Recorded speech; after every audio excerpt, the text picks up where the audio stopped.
My lips are sealed.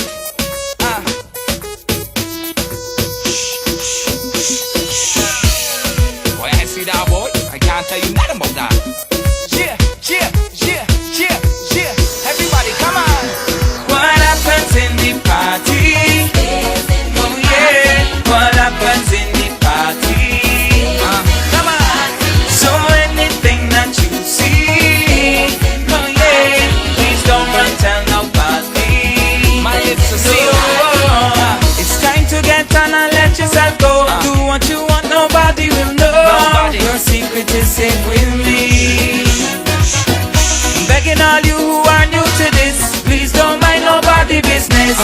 Don't talk about what you see. Festival is our time to get on and unwind and do the things that we would not do normally. People with drinks in hand, some whining fine like sand. Make sure you understand that you can tell no one what happens in the party. Oh yeah, what happens in the party? Talk to me. Come on. So if you see Sharon wine with Stevie, oh yeah, even though she married, come on, sing it out. Ay, ay, ay.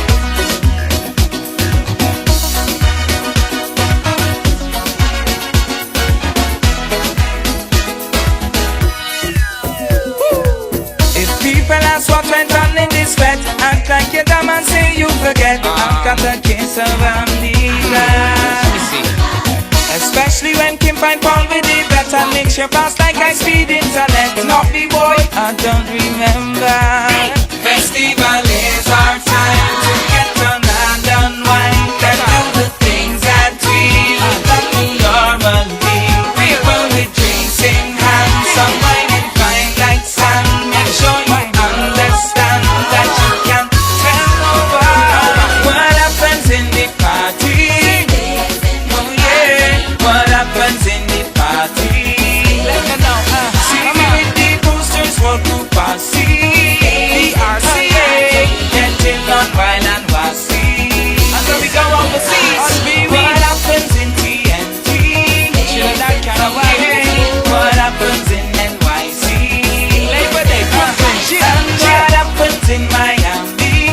Miami, yeah. What happens in TDOT?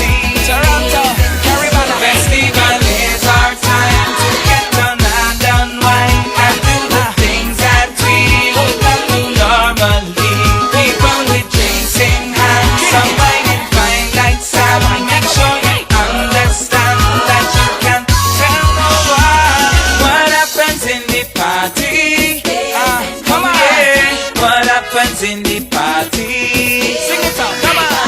So anything that you see, no bacchanal, please don't run tell nobody. Come on, everybody, come on. What happens in the party? Oh yeah, what happens in the party? So anything that you see, oh yeah, please don't run tell nobody. For me? Nah, boy, I ain't seen nothing. You mean when Paul the wine with Yvette and Kim coming, sloppy crossing that and dry you up the fat? Boy, I ain't see that, boy. I can't tell you nothing about that. What? You get about 40 stops, man. Nah, boy, I ain't no 10 for real. Oh, you mean when 10? Yeah, boy, Susie the wine with Steve.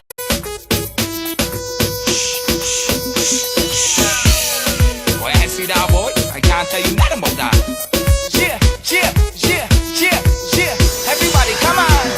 What happens in the party? Oh yeah, what happens in the party? Come on. So anything that you see, oh yeah, please don't run tell nobody. My lips are sealed.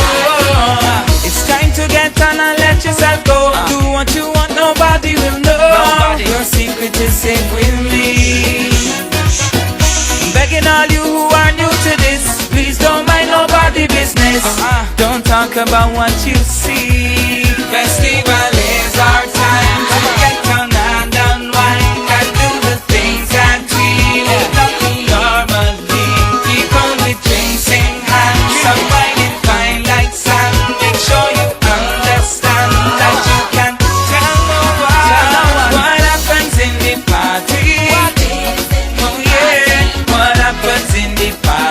Talk to me. Come on. So if you see Sharon wine with Stevie, okay, even though she married, oh boy, come on,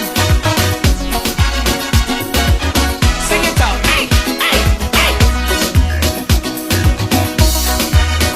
Yes, indeed, a pleasant good night to all and sundry. Let me say off the cuff my sincere apology for, yes, you didn't miss anything because there was no live last night. Of course, I had an engagement in Deep South and I came back very late, almost closer to conclusion. I thought I would have been able to return on time for the 8 o'clock start, but of course, unfortunately, that didn't occur. So, of course, apologies is in order at this point in time. But, of course, yes, what happens in the party, tell no one, because, of course, they are a conspirators group, as Dr. Rowley would describe what a mafia syndicate is. And, of course, he described it as, of course, of a group of secret, lawless, and clearly who are prepared to raid and to conquer and to devastate anywhere that they are as a grouping. And I'm talking here about the PNM and, of course, its criminal enterprise propensity. Let us not waste time with that. And therefore, we are yet to get, of course, the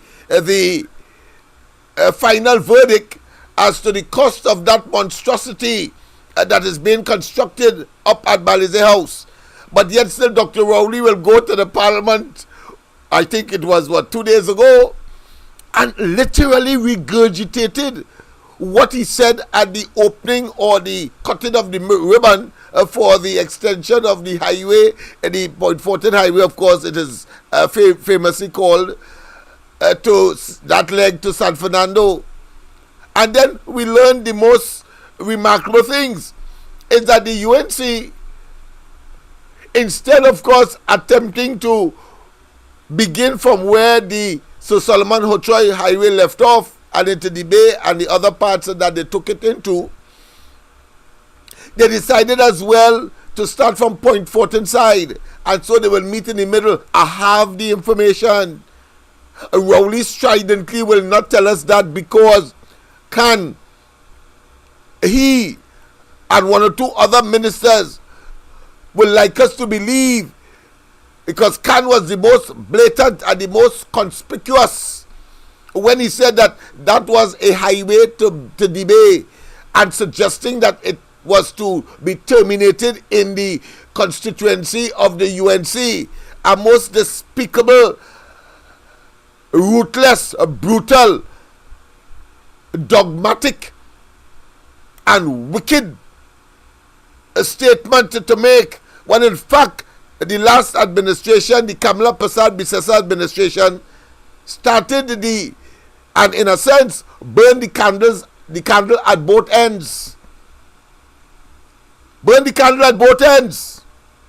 And here it is in 2023, having of course faced with the most bizarre, the most of course anti-Trinidad and Tobago interests, scuttling the public's interests, in other words, and without regard for the taxpayers and the citizens, both in terms of current and future generations, and of course leaders and persons who must reside here in Trinidad and Tobago.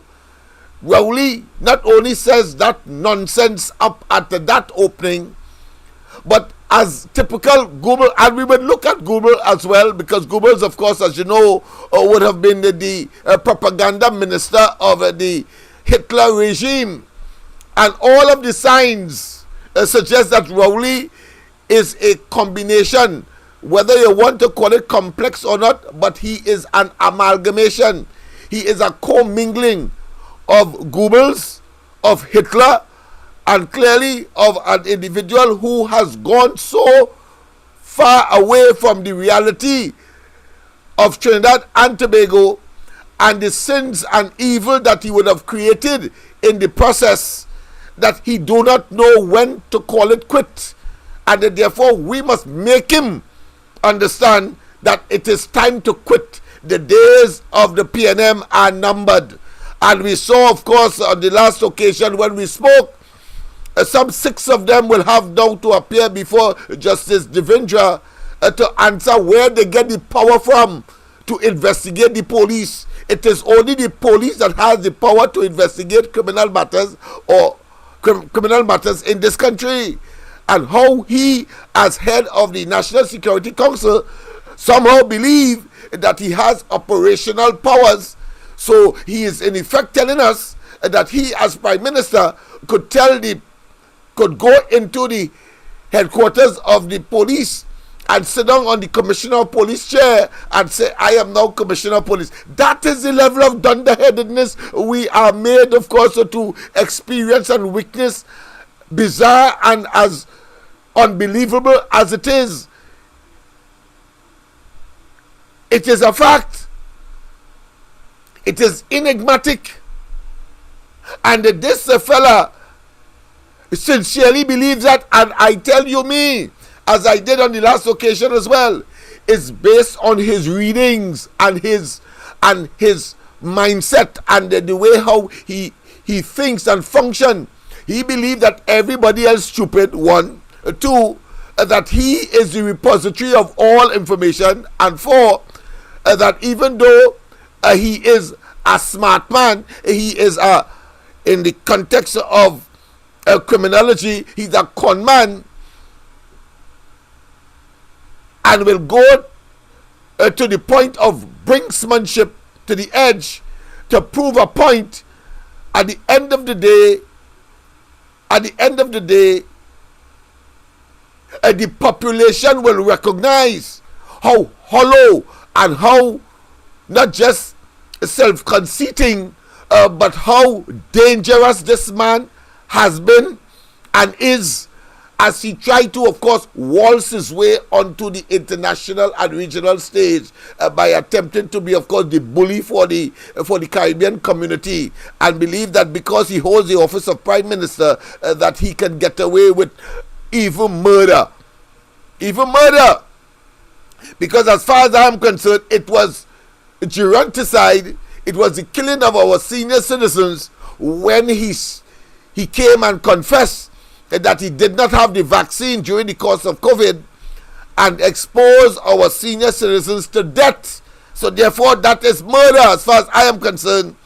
And then he comes and just give an apology and say that they were never ready, they never had it, but expose these people so that the amount of death is upwards of over 4,000 persons during COVID, whilst of course he claimed and is claiming that he did wonderful with, of course, $22 billion that we, the people's money, were utilized in that effort with a so-called parallel health system that he brought, of course, at the head of the World Health Organization to come here to praise him at our money, at our expense. Just as how he, of course, gave a lobbyist who today is a total, of course, further burden and a parasite on the treasury of Trinidad and Tobago, talking about Gill, who was the man, the lobbyist in the United States,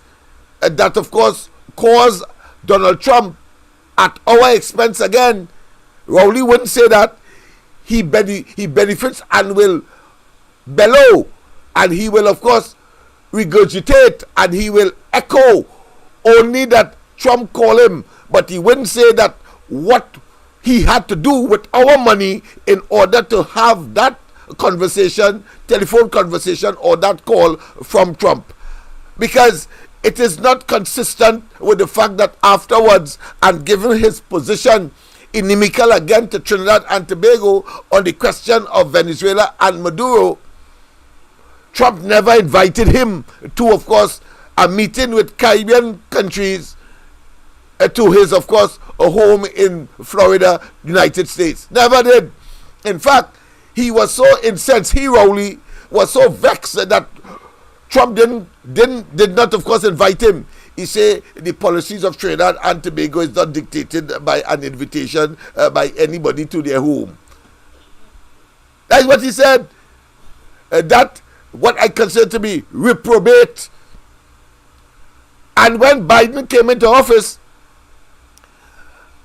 Rowley, on his last leg as chairman of the cyclical position of chairman for CARICOM,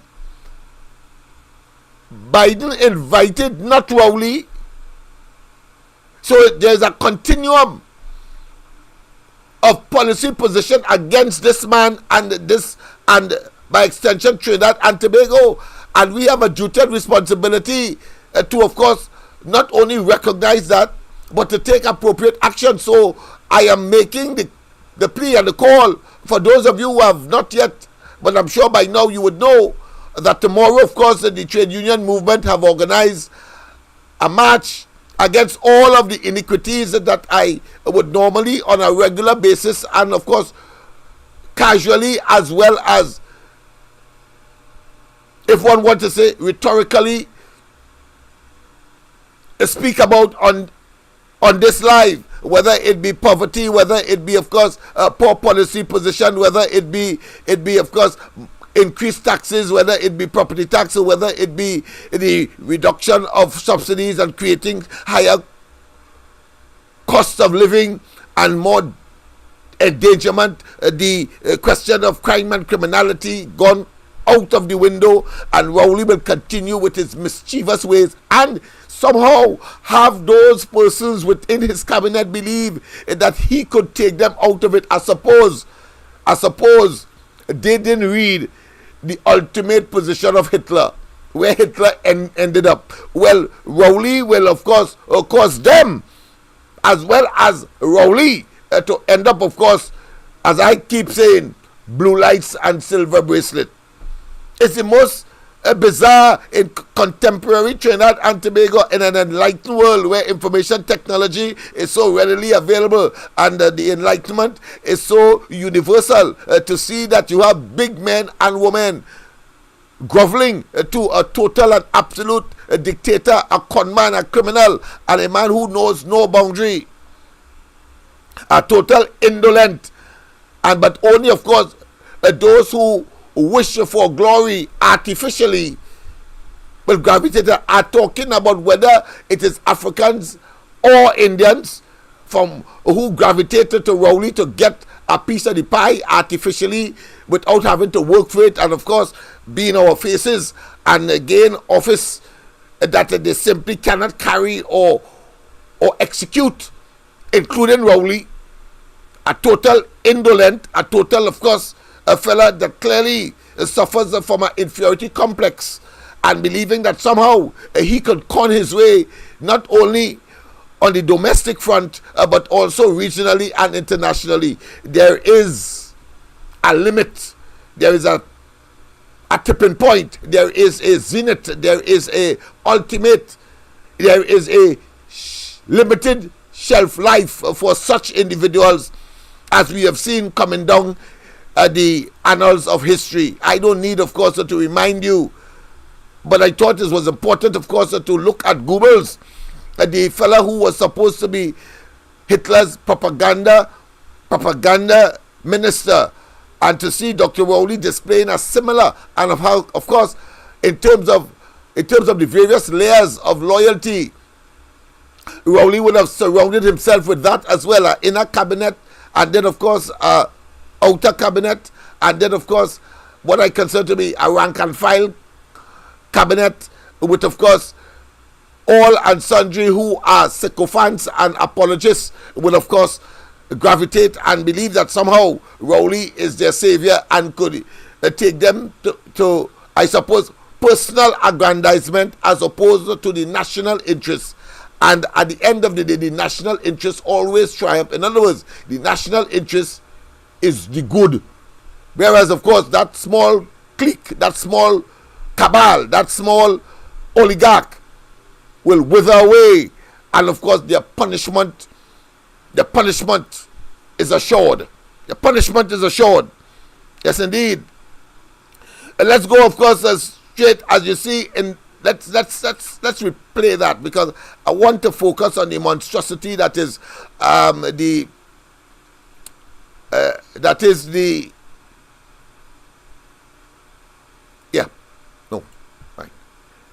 monstrosity that is the PNM headquarters.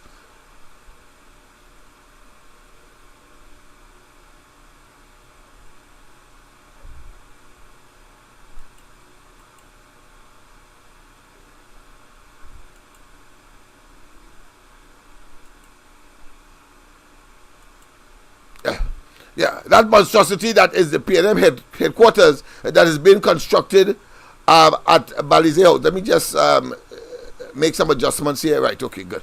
So now that we have it, yes, indeed. That where the money come from. You see, it is right in place to question once again the suitability, the sincerity, the original intent, as we have critically examined already. And we saw that not only are the main players, Rowley, Imbert, Hines, and they even can, or major conmen, and constructed a deception that today, every day, they have to work on new deceptions. I mean, come on. I mean, it is now nearing ad nauseum. Yeah. Ad nauseum. It is to the point of being sickening to listen and hear these fellas as they try to, of course, bamboozle their way to 2025. They're holding on to a dribble. They don't know that the elasticity of a dribble is usually severed. There's a limit to the elasticity. They don't know because they believe that their criminal behavior, that their offensive posture, policies and programs to the people of Trinidad and Tobago will prevail. Somehow they believe that.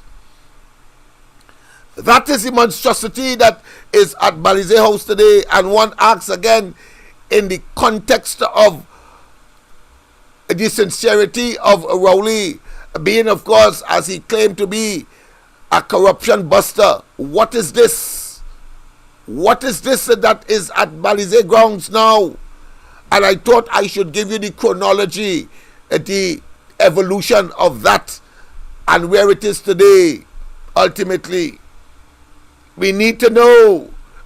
But just as Goebbels and Hitler, Rowley believed that he's a master of deflection. So he brings that in Parliament, and he dropped that, and he dropped the same thing up at the opening of the highway, and then, of course, add something new to deflect attention away from those kinds of iniquities against the people, abuse of our resources. You can't tell me that you was owing $4 million when you took over the PNM in 2015, and hundreds of thousands in other expenditure you inherited, and suddenly you could build $100 million facility. Impossible.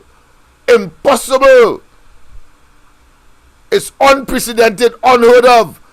And I'm saying that it is merely a figment of Dr. Rowley's imagination to even contemplate insulting our intelligence that way. But more importantly, for anybody to believe Rowley that somehow they save in 13 years or 12 years that kind of money, and then, of course, because on the basis of raffle they were able, of course, to get over $100 million, then my conclusion has to be that maybe for 3 or 4 or 5 months or maybe a year, the National Lottery Board suspended their operations in order to get Rowley and they to dominate, and to, of course, sell enough raffle tickets to build that monstrosity. Has to be. That is the PNM gangster headquarters yesterday. The other side, of course, was started, as you would have seen with the beginning of the video. But then, whilst in the construction of that part next to the red building, that was the old building. I will walk you through it. I will walk you through it so you will understand what is happening and the kind of monies that are spent. So there's paused that building that is clearly raw and just has bricks and mortar, and they went and they renovated the old building. Let's start from the beginning so you get an appreciation as to what I'm talking about. Yeah, the old building, as you're seeing there, the first building that you can see, while the frame was going up. Look, that building was like that.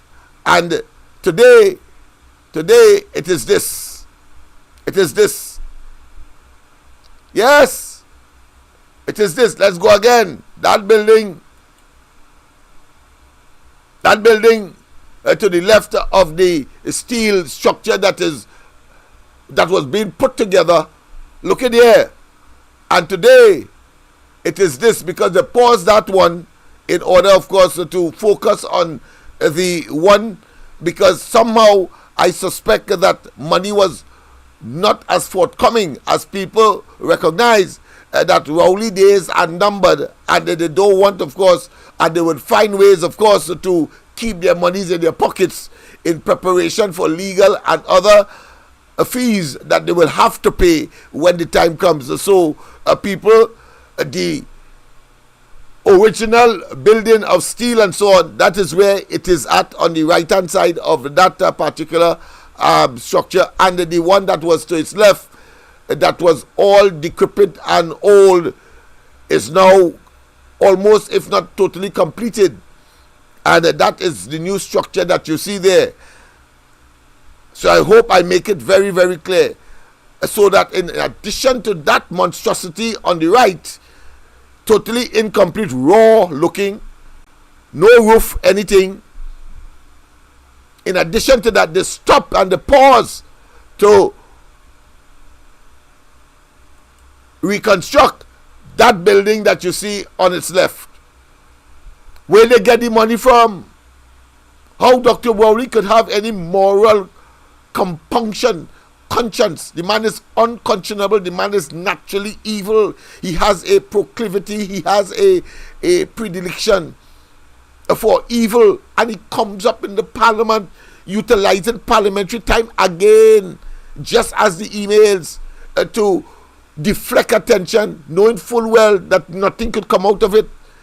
Because when Munilal asked the question, didn't you know that the OAS was in fact after the elections?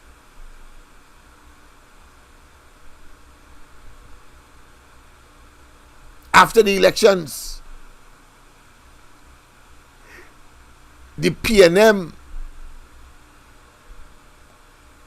employed the OAS, and he said tell it to a committee that he fictitiously conjured up as usual, and utilizing, of course, and abusing the parliament again in this regard, as he did, of course, with the postponement of the local government election. He's at it again.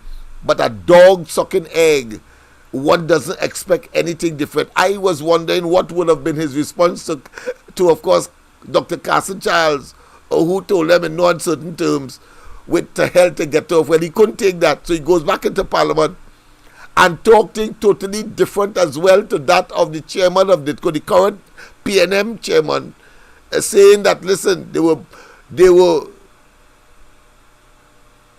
were parts of the original contract that was pulled out, but the original sum remained the same for OAS. A total and blatant lie right inside of the audience.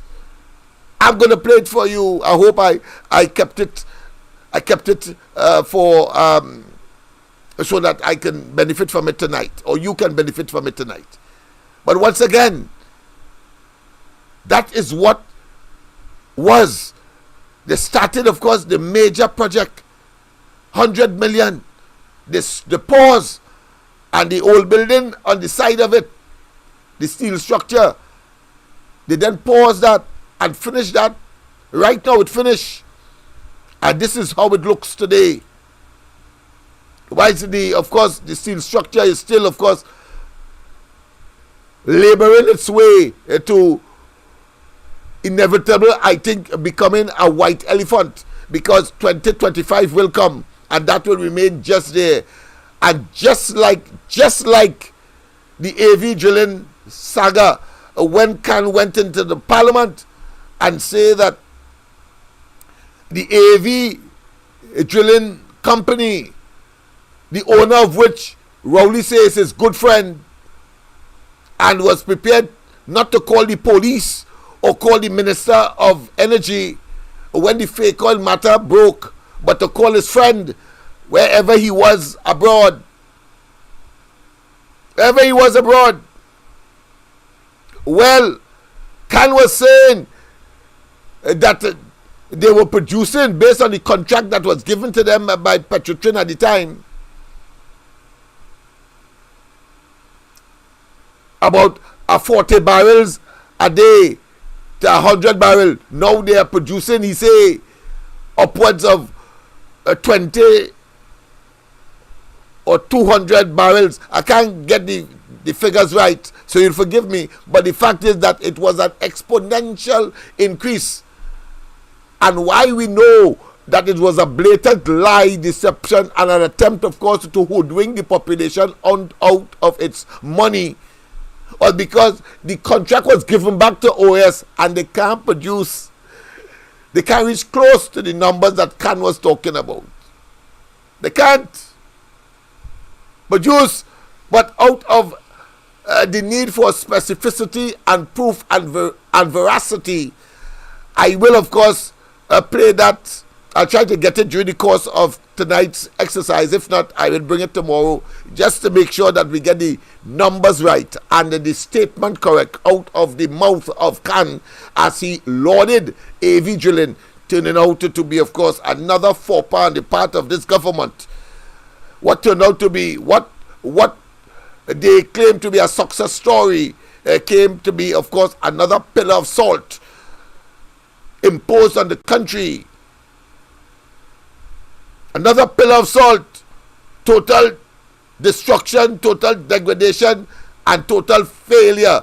And of course, nestled in a high degree of dishonesty, nepotism and cronyism and self-serving. Not just conmanship, but aggrandizement that only they alone recognize and accept, not the rest of the population. We can't wait to get rid of them, and show them the exit door, and they must await blue lights and silver bracelet. He liked to, of course, dig hole for others. He Rowley. Well, I want to tell him, oh, what a tangle web people weave when they first set out to deceive, like him. Let me repeat. Oh, what a tangle web people like Rowley weave when they first set out to deceive. And this series is about various nuances, but in terms of questioning Dr. Rowley's character, his personality, his sincerity, and whether or not he meant anything comprehensive or deliberate for Trinidad and Tobago, except, of course, being opportunistic and doing things to stay in office and to deflect attention when, of course, the multiple sins and the multiple dereliction of responsibility and duty would have been exposed, and then, of course, find deflection, as he did, of course, in a futile way in the parliament. Nobody takes him serious, but we have to note it. That is why I am very strident and very meticulous in terms of matters of this kind, because we need to have irrefutable evidence. The culpability and the devious nature, both in terms of intent and in terms of action rollouts, must be so criminally coherent that any criminal court cannot help but, of course, find them guilty as charged. You know, in criminal matters, you have, of course, the mental intent, and you have the physical intent. It is called, the mental intent is called, of course, the mens rea, and then the action itself is called the actus reus, as far as the criminal law is concerned, for acts that are criminal in nature, whether it be larceny. Well, of course, in the case of larceny, it's the taking and carrying away anything capable of being stolen, and at the time to permanently deprive the owners thereof. So the intent to permanently deprive is the mental part. There must be evidence to show that you intended to take, so that if a fella custom lending you his car and he tells you where the key is, and a day you come as normal and you take the car from where the key is usually lodged, yes, and he goes and reports it to the police, so that, listen, this man thief my car, it cannot be and will not be larceny, because the intent was not to permanently deprive, because the other side of the coin, the person who would have been accused of larceny would simply say that, listen, I custom borrowing it, and I took a little longer this time around, but it wasn't that my intention was to thief it. And that is the mental state. Of course, the actus reus is clear. He took it, actus reus, but when coming to the mental part, no, indeed. Pleasant good night. I want to tell you, my friend, that I did in fact look at the video, and we will be dealing with it tomorrow. It's a wonderful, of course, exhibition of truth. But go ahead. I just wanted to salutate you and before you speak. A pleasant good night. A pleasant good night to you, Lennox Smith, and everybody in the live. Well, yes. I mean, it ain't gonna be tomorrow, but tomorrow is your day. Oh, yes. Boy, you know better than me, boy. Yes. Probably because I missed last night. That is why I'm probably thinking tomorrow. You know, I love to be, to live up to my commitments and so on, but last night was unavoidable. But go ahead. Right. So, I just want to get into it again. Yes. So, today, running my little PNM road, and I'm talking to people, you know, just to see where the head is, yes, where the politics is, and from what is I could gather, where the PNM right now doing so much ill things. Right now, a lot of people disappointed in the PNM right now, important. But here is the problem I have with them people and them with the disappointment. Yeah. It ain't solid. Because here they're telling me, right, the PNM, they say Rowley don't like nobody, Rowley this and Rowley that. And then they're turning around and they're telling me, all them politicians them is the same thing, the PNM and the UNC is the same thing. I say here what going, and I say I have to disagree with all them. Say here what going. I say we have to hold up one hand, right? When you hold up one hand, you have 5 fingers. I say I wanted to tell me which 2 fingers from your 5 fingers is the same length. I say the 5 fingers on one hand. I say the UNC and PNM is politician. They're on the same hand. But can you compare any 2 fingers on that same hand what had the same length? The answer is no. So I turn around and I tell her, let me tell her something. I say Kamala get 5 years. I say this woman built over 100 schools, right? The boy, I say, well, how much school Rowley built?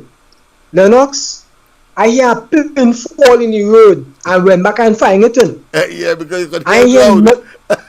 You hear it loud. Silence. You understand? Yeah. You understand? So I now getting realize whatever it is the living, the denial that they're living in, yeah, it's real deep. And I don't feel you have to get ordinary rope to throw down in that hole to pull up them people anymore. Is God intervention had to reach them. Because they know Rowley did terrible things to the people at Trinidad and Tobago, but they want to tie it in with the UNC. You understand? And Yes, I had to let them know, hey, I said I have to disagree with all you. Because when I started hitting information, so I said, let me tell you something. I said that money where Rowley going and put towards the inquiry at the highway. I said that is a losing case, you know. I said the PV Council then make it clear, you know. Rowley and them is a set of blasted thief. And I had to give back the people and them the money, you know. yes. I said, but only have to pay attention to the other side of the story. Don't listen to Rowley's side alone and take it for what it is. I say because this man selling only plenty dreams, and when only get on their hand, only open it, only realize but it's a certain nightmare all have. He's selling only dreams and when only get is a nightmare. So I say here what going on. I say I don't know all go end up in the days Noah where this generation had to die out to the new ones to see the truth to enter the promised land. But something had to happen for something else to happen. But I realized, Lennox, the people and them in Point Fortin, it has some evil entity hovering over their head. And it's only God alone could break it. Based on some of the experience that I listened to the elderly people talk 50 years ago that take place in my community, one day this evil spirit will let them cast upon the people at Trinidad and Tobago, it will break. Locked on and listening. Yes, indeed, my friend. Yes, indeed. And always, of course, you're welcome. As I said, I took a look at it, and it's very interesting because Dr. Rowley did, in fact, of course, as that little toddler I often refer to. Dr. Rowley reminds me of that toddler. A boiling cup of water is on the table, and he or she will gravitate to it no matter what. And oblivious, of course, to the dangers. And then, of course, when mommy might tap on the hand to, of course, indicate, well, listen, that is something I want you not to interfere with. But as soon as she turns her back, he or she goes and pull it down. And next thing, of course, the entire thing tumbles down. And then, of course, it's hospital time. The pediatric ward gets another, of course, a patient. But the fact of the matter is that that is Dr. Rowley. So he is not satisfied that the UNC was able to, of course, dominate the narrative in the parliament when they put Castle Charles there. So he comes back into the parliament now and amazingly did no adjustment to his speech. I mean, he must have been able to see that the chairman of NITCO was at variance with him as far as the pulling out of some of the works that OAS was to do and put it in the hands of other local contractors. But there was a corresponding, there was a concomitant, there was a similar or an appropriate amount of money for those jobs that were pulled out of the contract. So no way could they have been working for the same amount of money but doing less work, in other words. But Rowley goes to the parliament today, yesterday or day before, and spew that hogwash. And what is despicable about this man and criminal about him is, and reckless about him and nonchalant about him, and is as if it's par for the course. It was Munilal who got up and said, listen, but the PNM had hired OAS. And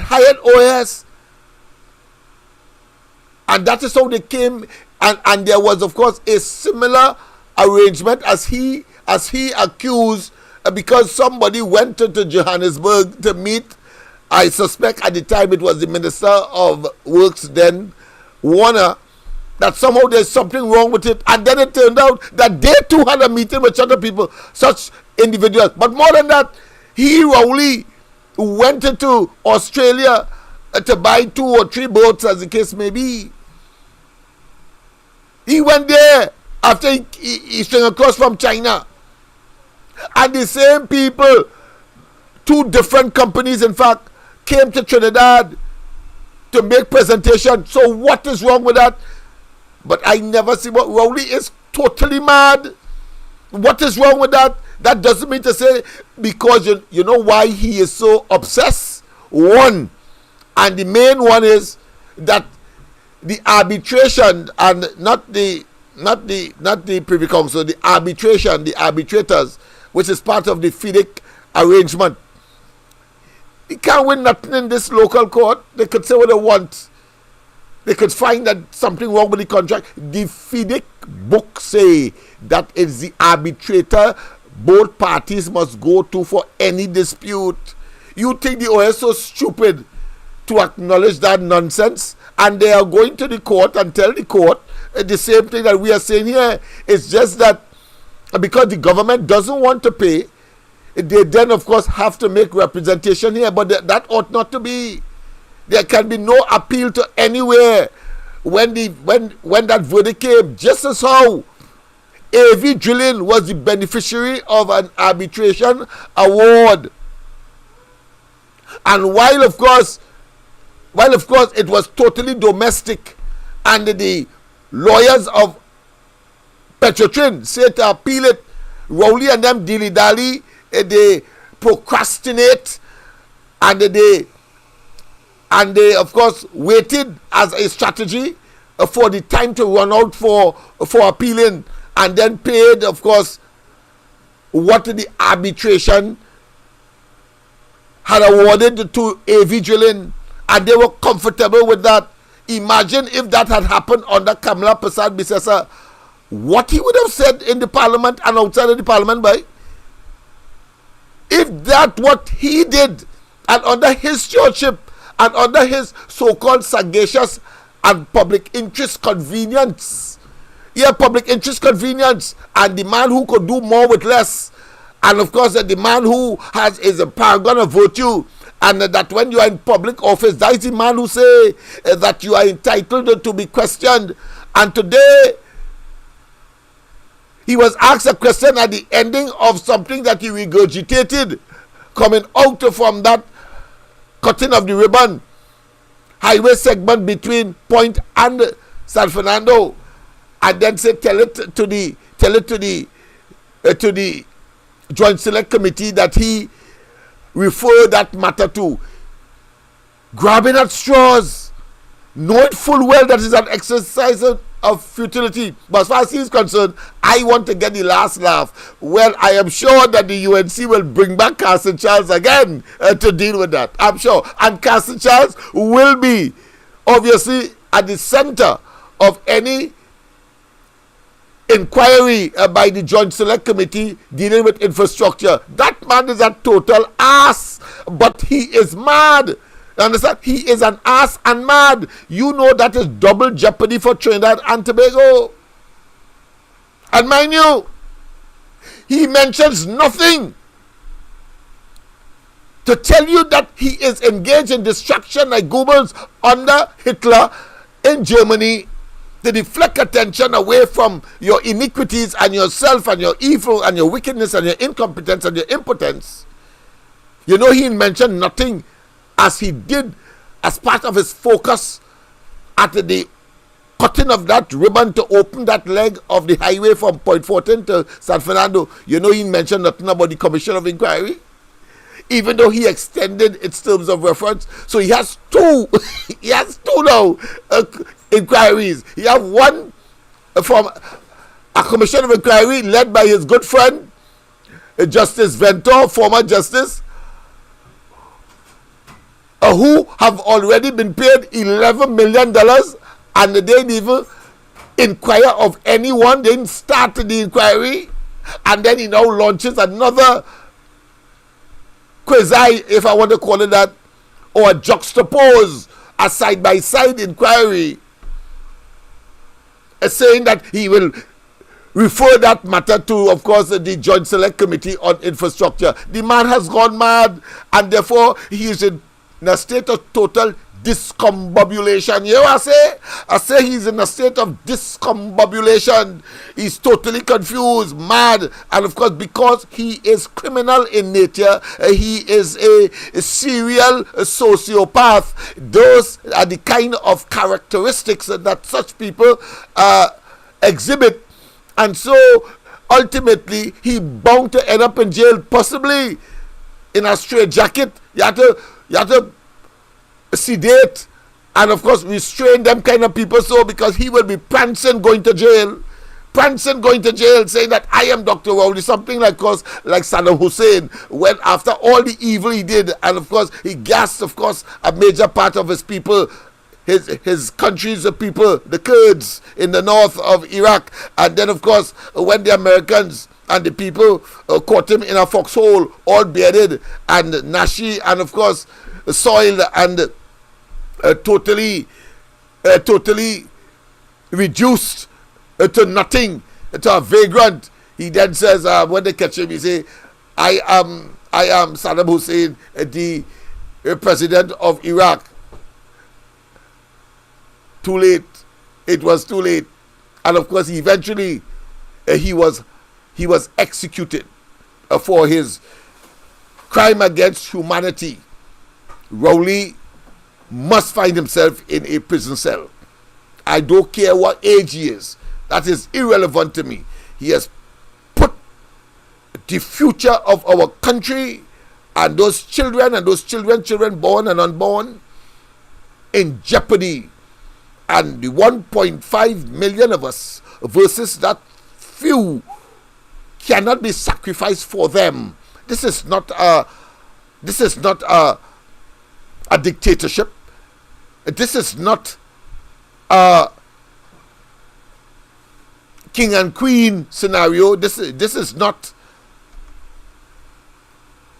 a scenario where you have an autocrat and can dictate the pace and say what he wants and do what he wants against the interests of the people. But of course, we know how the French Revolution started as well, because of course King Louis eating nice voluptuously, whilst of course people on the road groveled, and the people simply rebelled. Of course, in modern times, we have more sophisticated ways of dealing with people like Rowley.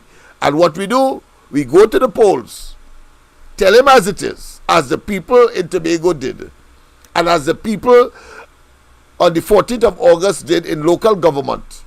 70,000 persons more voted for the UNC than him, UNC of course, and their partner or partners. And I expect the same thing to happen by 2025, if not before. As this fella must be taught a lesson in civility. Very uncivilized, dastard, and bestial individual who has wormed his way, who have conned his way to the leadership of the PNM. And there are those who are prepared, of course, in exchange for 30 pieces of silver and access to fame, fortune, and places that they never would have dreamt. But that is ephemeral, that is temporary. Yes, it is temporary. That is temporary, people. Yes, indeed. So, there we have it, the gangster headquarters. Those are some of the stages at which it evolved. And today, it is this. That is where it is today. That is where it is today. But it is important, of course, for us to not for one moment abandon our ability to prove what we want to address. We must be able so to do. And so I think it's important. Why Dr. Rowley's, of course, address in the Parliament would be, I think I better give you his entire address in the Parliament.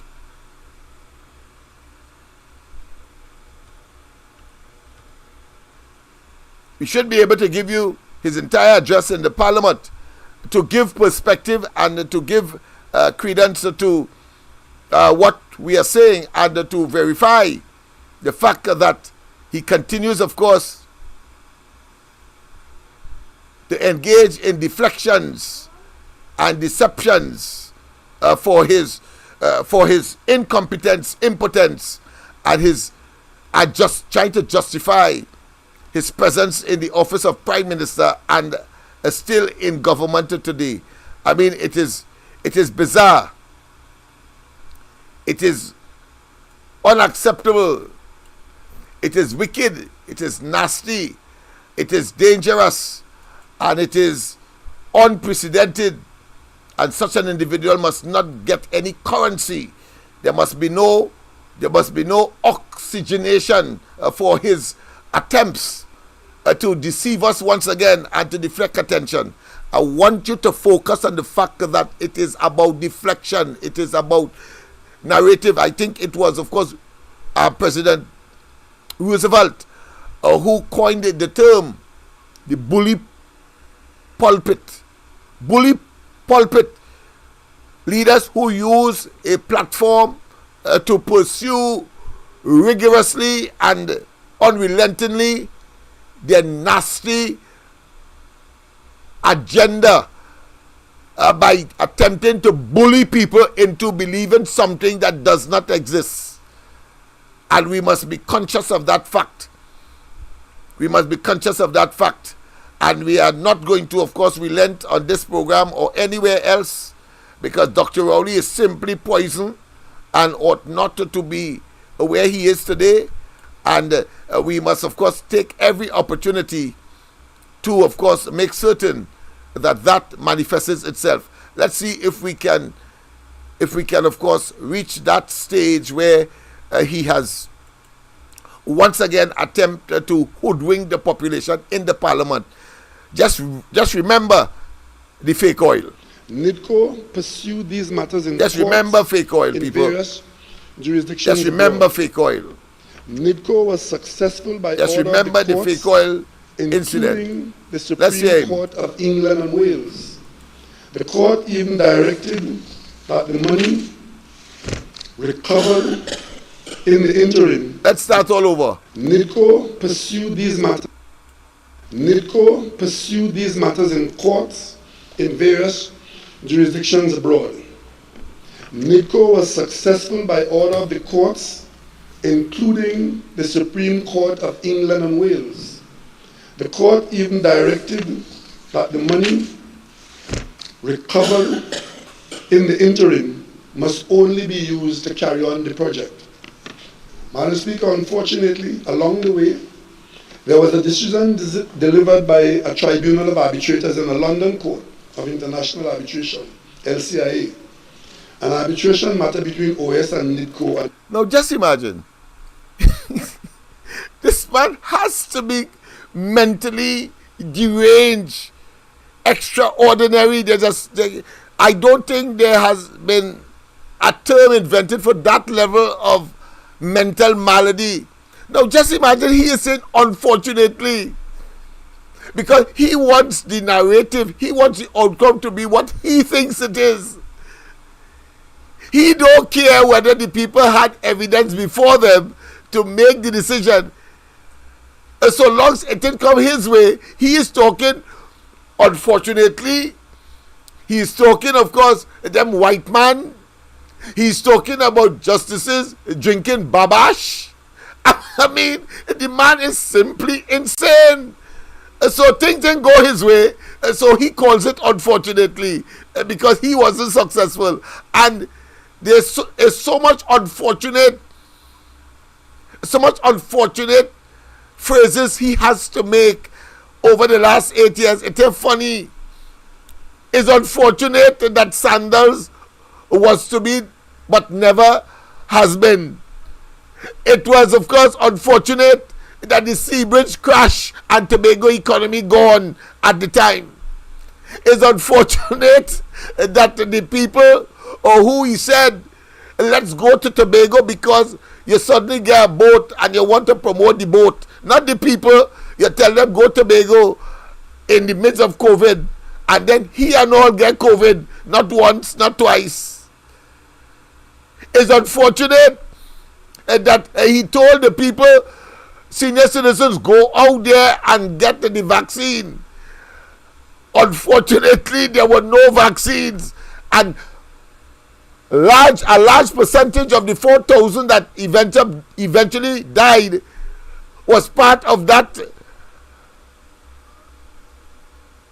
effort by him to say that there was vaccine when there was none.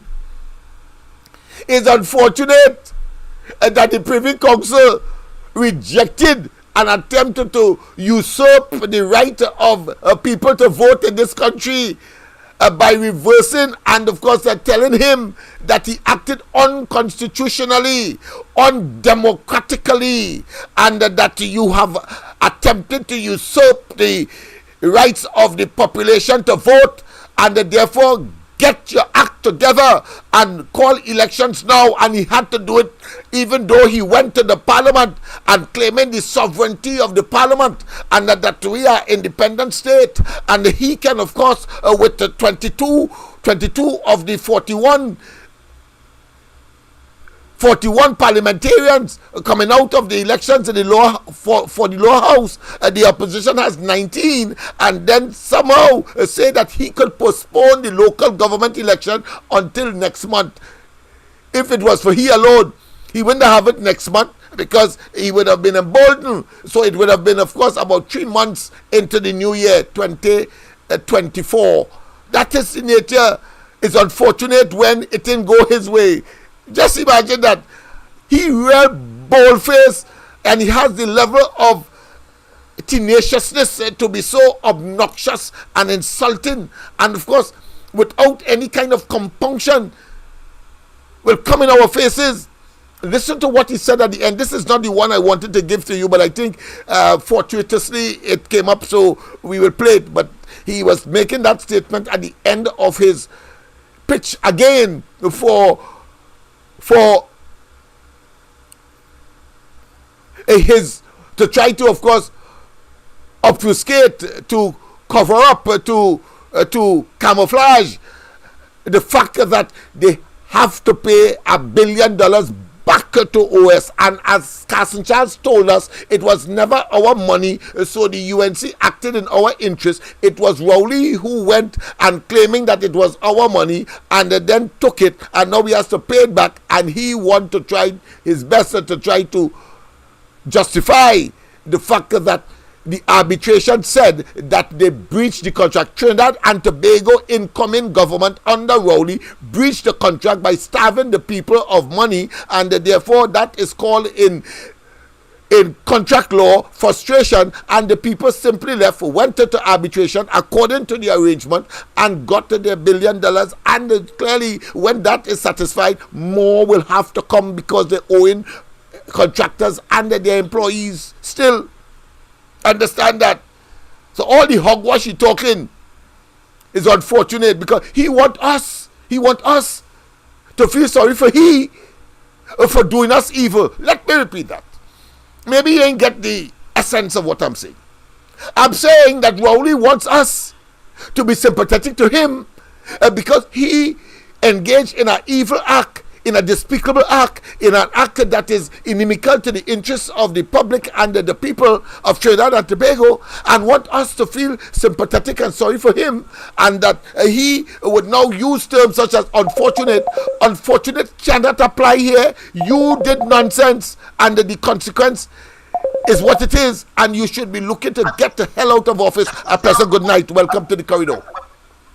Good night, Lennox. Good night to you. He's so evil when he said that how he went to Electoral to deal with Mr. Manning. I'm telling you, the man.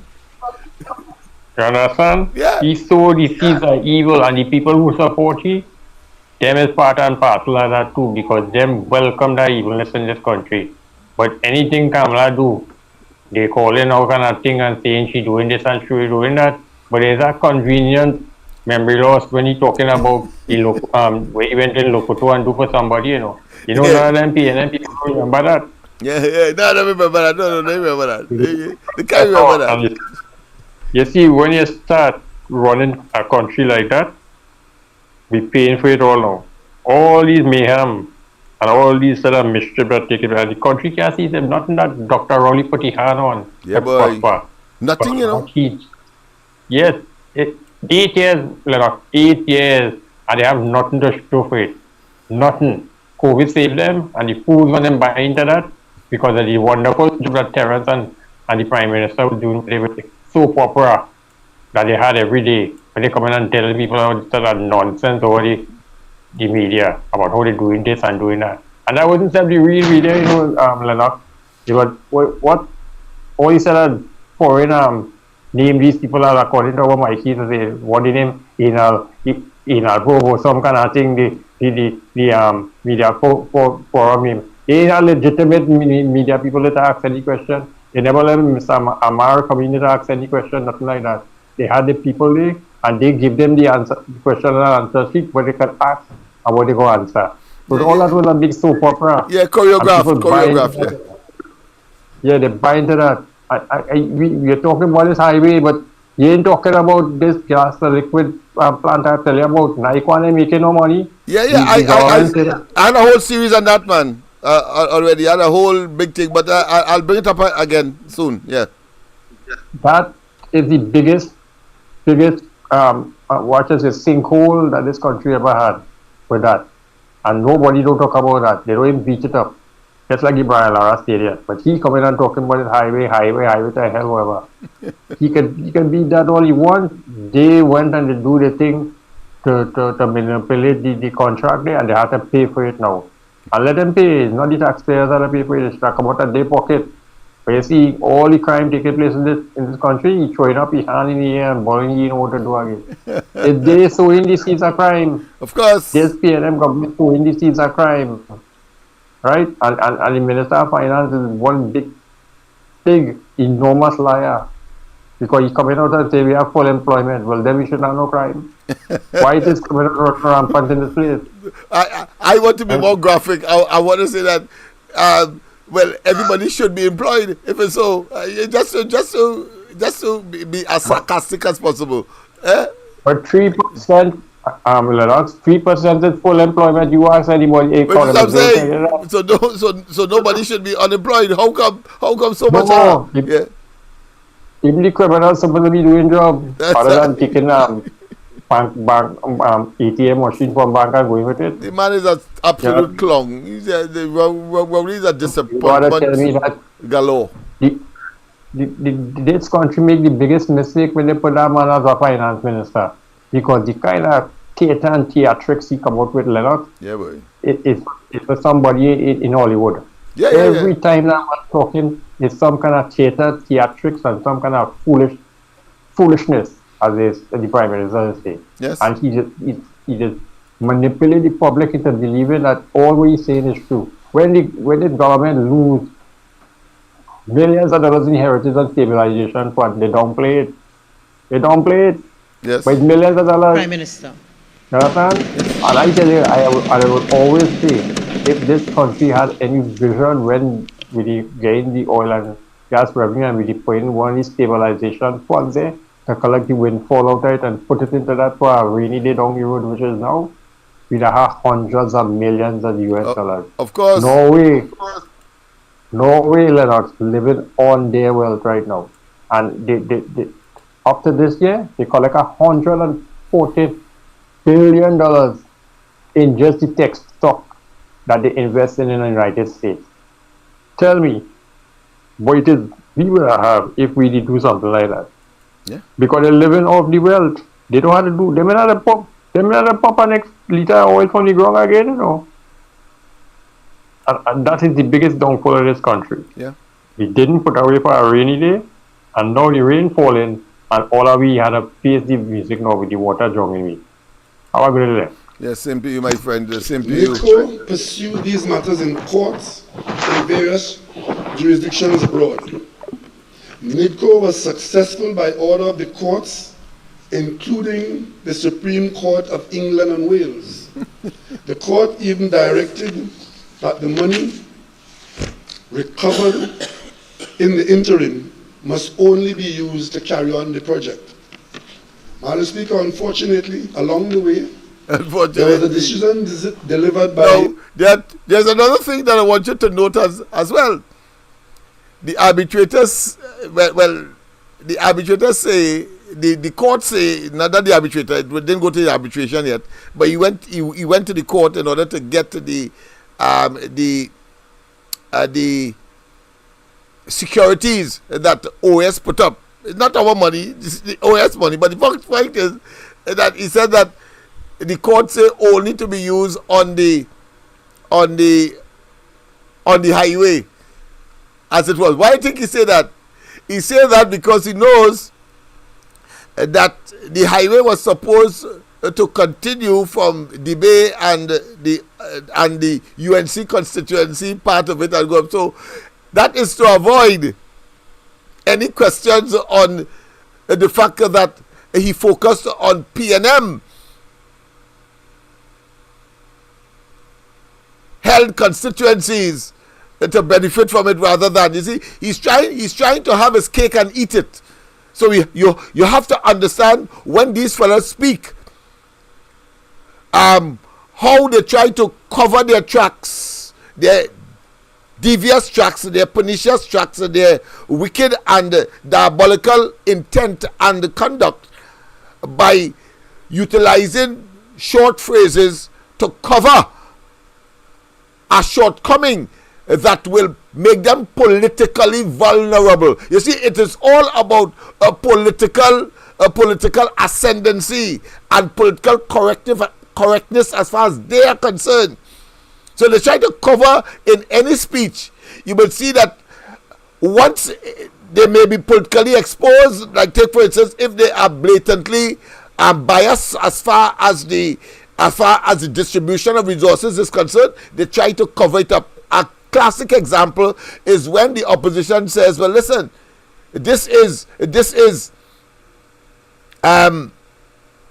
discrimination when you give to PNM local government bodies more money, even though comparatively speaking the population and maybe even the size of the constituency or the electoral district or the regional corporation, there may be a huge disparity.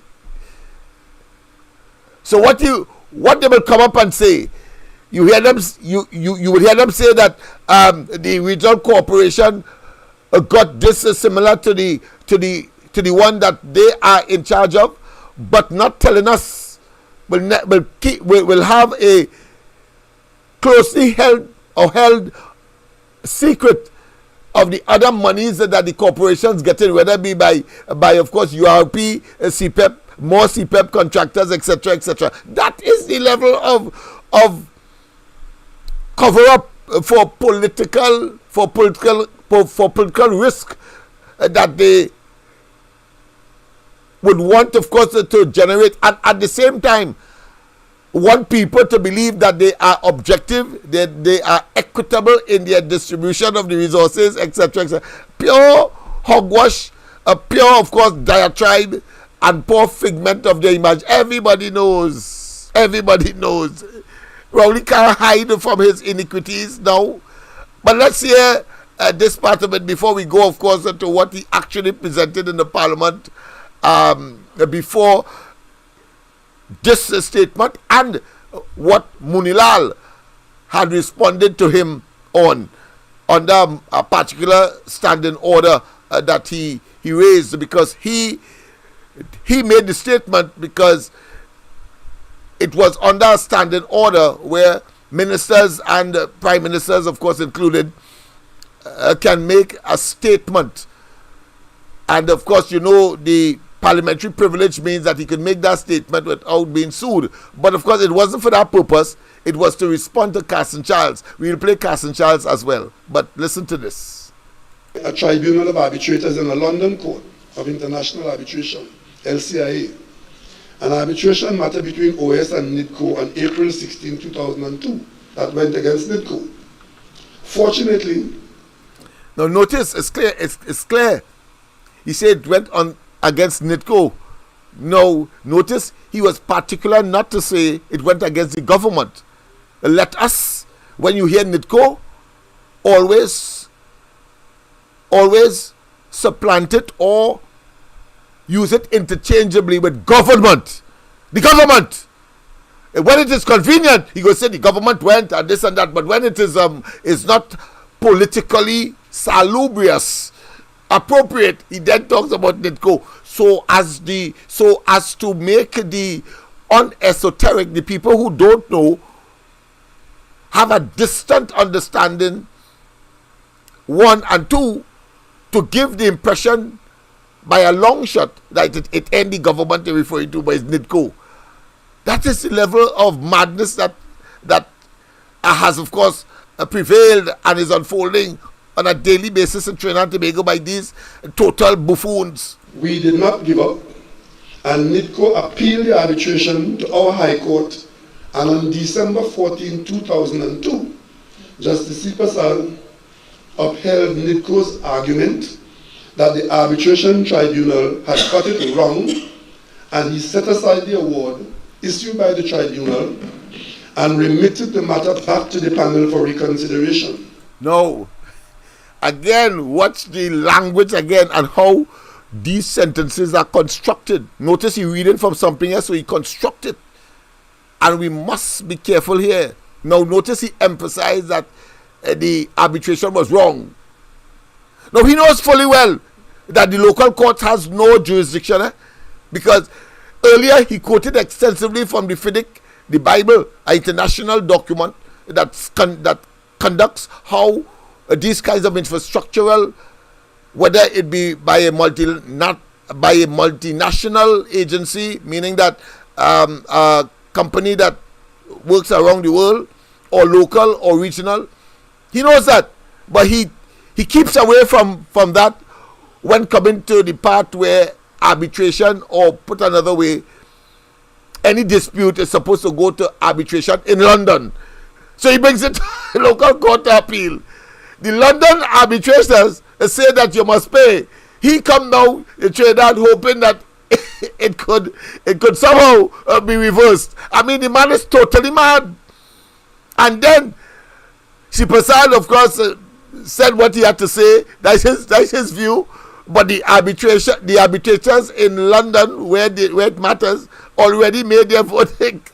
So they come here, and of course OAS appeal. Well, obviously they had to appeal, because what OAS doesn't want is for the government to use the local courts in order to delay the disbursement of the $1 billion that the award was, of course, handed to them by the international tribunal, or put another way, the arbitration tribunal in London, that gave them. And what Rowley is saying, that these fellas and them know more law than these fellas. Well, if that was so, the Privy Council reversed the decision, and I want, of course, in that regard as well, to show you how self-conceited Rowley is, and how, for want of a better term, how contemptuous he is, and how deceitful he is, and how what I consider to be dangerously dismissive of authority, for which he has an obligation to follow, but will criticize them in the process. Notice when the Privy Council handed down the judgment, I think it's 3-2 in a 5-panel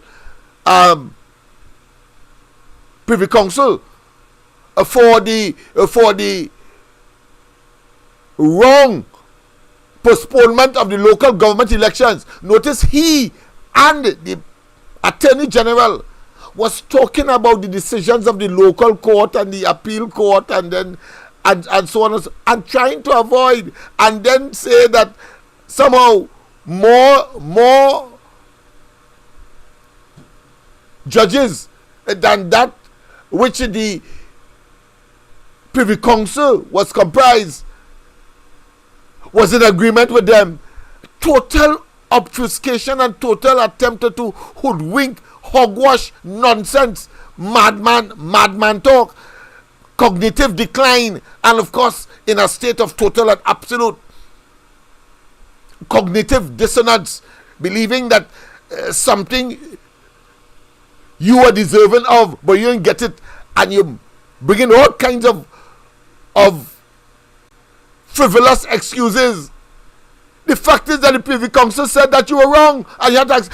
They bring the local courts and say that 6 judges or 7 judges agreed with them when that is irrelevant. The fact is that the Privy Council in its majority judgment said that you infringe our fundamental rights and that therefore you should call elections now because you lost, and therefore you lost. A pleasant good night to welcome to the corridor. Lennox, a pleasant good night to you. Where were you? I was here. Where were you? I was Where here. were you, Lennox, for the past? Oh, that was only last night. Circumstances beyond my Lennox, control. Yes. Here, man. Yes, we have a lot of circumstances beyond our control, Lennox. Yes, we have a lot. Oh my God, the challenges, Lennox. But you know what? We will take it on. We will take the bull by the horn. That's right. Lennox. Right. Yes. You up to now, you don't know. You can't identify yet about this blank, lazy, failed SOB. The man is a failure. He speaks like that looking for relevance. And the next one that speaks like that looking for relevance is behinds. I sent you something that you wrote on his Facebook page. All right? And the last night that I was here, when I spoke about he wants to wash his mouth on Kamala. But Fitzgerald Hines is way behind Kamala. Oh, by the man miles. cannot even reach her if you work overtime. Yes. Right? I want to know. I am going to ask this question as often as possible. You went to Fairfax County to work alongside the police. What did you learn? If you learned anything as Minister of National Security, right, why can't you implement it? Why can't you do something? But for the benefit of those who don't know what he wrote, I'll read it for you. While this job of shaping and driving policies for the development and good of the nation, representing the people behind red, white, and black, as well as behind the flamboyant red of the Balizé. Now you see what they just put in front? They're not putting country, you know. They put in party. That is why we will not succeed in this country under the PNM. I want somebody to tell me here tonight, what job did he do of shaping and driving policies for the development and good of this nation? I still waiting. All of us. 8 years, Lennox. All of us are still waiting. We still waiting. Where are the plans and policies? They were the ones that told the people, Rowley, in order to save your lives, vote for the PNM. Look at how many people died, they didn't vote for PNM. Lennox, let's continue. Go ahead, ma'am, go ahead. The red of the Balizé has always brought the joys of service with many moments of sheer happiness and pride and satisfaction. Yet still you have to bear and tolerate the loudmouth, vulgar, drunken lout pushed in our faces by the UNC. Now I want to tell that failure, that scumbucket, the only lout here is you. You are the biggest lout, and it takes a lout to know another lout. You have no shame. You have no shame. But you see, he does that. That is why Rowley's keeping him there. Rowley's keeping him there to keep insulting the UNC. But that is all he can do. That is all he can do. Because he's a big failure. Every ministry, they put that what the word is, what they call it, excrement in. Yes. He fails. Feces. Every ministry. You want to call Kamala a vulgar, drunken lout? That woman, under her leadership, We won awards in education, energy, trade, social. We won award for democracy, the happiest country. PNM get it for the stinkers. Everywhere around the world, people warning, they're issuing warnings about coming to Trinidad under your watch. And you want to come and talk about, I think, Lennox, I strongly believe after I read this, and he went off on Dennis Deming for condemning Rowley's attire, right? And Dennis Deming was Rowley good friend, All right. Until Champa fired her from that ministry that they had created, tourism or whatever. Okay. Right? Mm-hmm. Everybody he going after. But he allowed one stand up and look at himself in the mirror and see what a big failure he is. Lennox, you know, you just try hard to be kind to these people. But they don't permit it. They don't permit it. And the next thing I want to raise here tonight, Lennox. Now, this is based on my opinion, right? This is what I stand on. Yes. I am not in support of going out with any union groups, leaders, whatever. All right. When we of the ground report were marching up and down the country, where was the unions? Where were they? When we were outside the Prime Minister's office in support of the petroleum workers being fired, where was the unions? We were on our own. Do you remember that, Lennox? Oh, yes, definitely. And I made that promise there and then. I was not going back out in anything. The unions are using that now. Andy might not have liked, he said he don't like the people calling his name on your program, but I will still call it. He might not have liked what Mr. Turnapuna said. Right. But I agree with Turnapuna. I agree with him. Unions never supported any of us. The only time they came out, a few of them came out in support of us, was when we were in Edinburgh 500, April of last year. When we were there, they came out. They never. Look at how nasty they got on, because that portion of the union, OWTU, was supporting the UNC in the local government elections. Look at how they got on, and they want us to come and support them.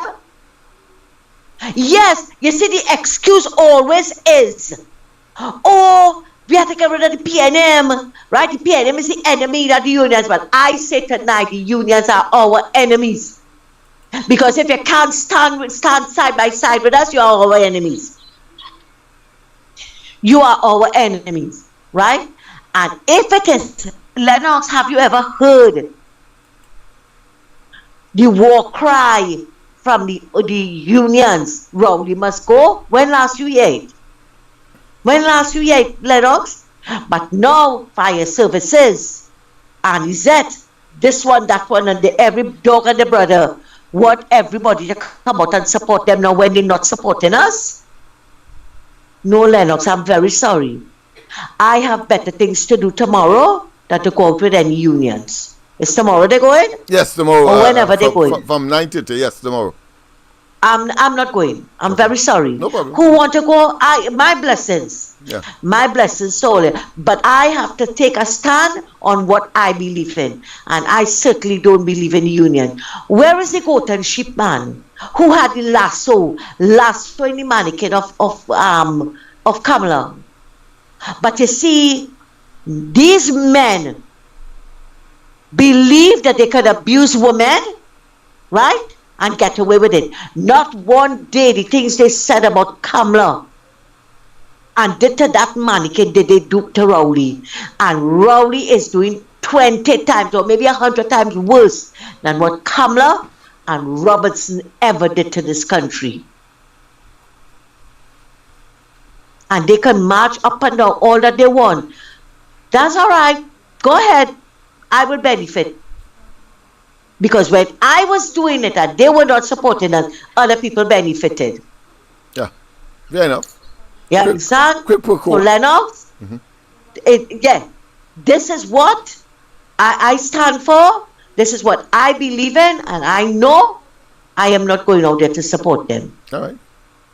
And who wants to get vexed? Oh, we have to move the PNM and only can't do that. No, you have to accept people's decision. But not you are us talking in general, you know? Yes, people's decision. We have to. I understand that. Yes. Yeah. If I don't want to go, don't bash me because I don't want to go, right? Accept accept my decision, because you know, Lennox, every protest I was out there. Of course. Because I looked at it as the benefit for the country, right? It was a way of getting the PNM, but the unions never came out and support us. And according to a good friend of mine, I ain't cutting no track for no union Guti to run. Let it cut their own track. Lennox, it was nice chatting with you. Yeah. So you take care and have a good night. Same to you, my dear. Well, of course, people, I have taken a position as well. Of course, there are some inner workings as far as intellectual and decision making is concerned as to whether to support that exercise tomorrow, sponsored and organized by the trade union movement. And I was telling someone today, because I am not at liberty to share with you the inner workings and the strategy, but I think we made sufficient overtures and what I consider to be examples, or show the different examples or analogies to demonstrate why. And I think today what I did, because I will be out there, but I made the example about a feuding neighbor, two neighbors, the feuding. But one neighbor, on this day, he had an emergency. He had to get to work or to the bank, whatever emergency that would have caused him. But the only person he could turn to was his neighbor who had his car, because his car, the one who had this emergency, his car broke down. And so he decided, of course, he had to humble himself and go and ask the neighbor, because it was in his interest to be where he had to be. And the only person that had the means, the mechanism, the equipment, the vehicle to get him where he want to go was his neighbor who he feuded with. You know what? He goes to the neighbor and he asks the neighbor, of course, kindly gave him the favor, did him the favor. And when he got through with what he got through with, he wanted to get through with, when he come back home, he's had to curse the neighbor again. The same neighbor that gave him, of course, the lift this morning. The point I'm making is that we on the ground report and others are not stupid. And I think that analogy is sufficient to understand where we are thinking. I will add this, however, as I said, I'm not at liberty to speak. And yes, we did in fact initiate all of what is happening now. They are follow fashioners, because the trade union, we accept, and listen to me carefully, we accept that they have abandoned their responsibility, their traditional role of being advocates for the oppressed, the depressed, the downtrodden, and the vulnerable. We know that. We know that. We accept that. But that abandonment, as egregious as it obviously is, cannot be allowed to overcome or to override or to become greater than or become so monolithic and dominant than the commitment and dedication and commitment to get rid of the Rowley PNM administration. And so I didn't stop at that example. Before that, I talked about, of course, tremendous historical, what I consider to be not just apex, but epic historical developments that we can't doubt. When the Spanish came to the New World with the discovery, or should I say the rediscovery to be more politically correct, by Christopher Columbus, sponsored by Spain, Nina de Pinta and the other ship, and they came, the Spanish dominated the New World and was using the wealth of the New World to what? To furnish and to sponsor wars with their counterparts in Europe, whether it's France, England, the Dutch, and so on and so forth. And when the Dutch and the French and the British decided to come to the New World as well to seek their own fortune, three of them coalesced together to come up against the Spanish, and that is how they were able to get some kind of interest in the New World. After that, they started to fight among themselves.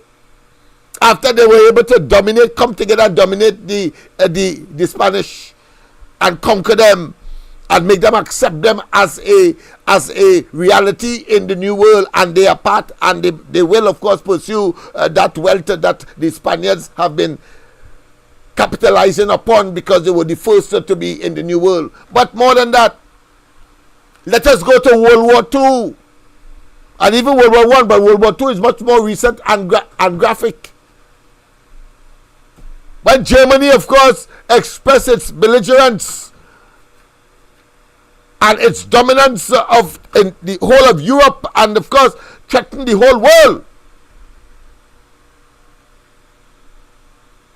And I am saying so with the specific intent for the understanding that those who might have been enemies in normal circumstance, when there is a greater foe, they come together.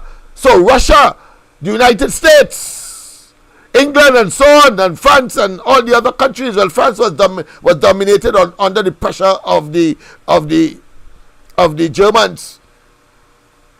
But no way, under normal circumstances, Russia would have been associated with, and vice versa, with England and the United States. But they came together, and they devastated Germany. They've devastated Germany. And why I'm saying that this is a relevant understanding of what, and relevant and not otiose to what we are doing tomorrow, is that even today, the internecine or the underbelly of that dichotomy and that ideological and economic and social and other premise that has created the divide between communism and or autocratism and that of democracy, that of course the Americans and the British and the Western world represent.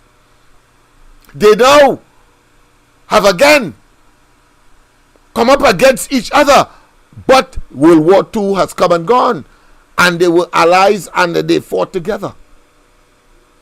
The point I am making is, do not underestimate people who are committed to Trinidad and Tobago, and that when this is over and the arch enemy, the common enemy, is defeated, the PNM and Rowley, then by that example or those examples that I gave, you will understand where we are heading. I done talk. So I will encourage the people to come out in spite of your hiccups and your disapproval and your, of course, concerns and your disappointment with the trade union movement. But this is about a greater enemy. And when that enemy is defeated, then of course what I consider to be the lesser the granular or the microscopic antagonism will take place. We are not prepared to allow the trade union movement, for example, after and in a post-Rowley PNM administration to dominate. No, I can tell you that much. And they will have to come up against the new force. The new force in Trinidad and Tobago that has taken the lead. Whether by pushback 1, pushback 2, pushback 3, and other initiatives, including, of course, supporting the very trade union in the past, after we were able to call them out and have them utilize their resources. And I told the person today, let me just conclude by this. Let's face it, historically, the unions have greater, what I consider to be,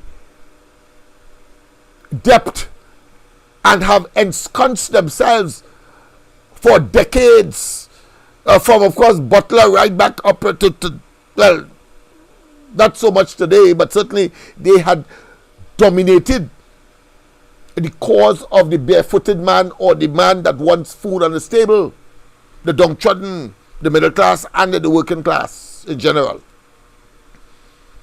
And therefore they have accumulated over that period a tremendous amount of resources that we, who are the neophytes, or who are the new kids on the block, or who are the paradigm shift, who are the future of Trinidad and Tobago, but they have the resources.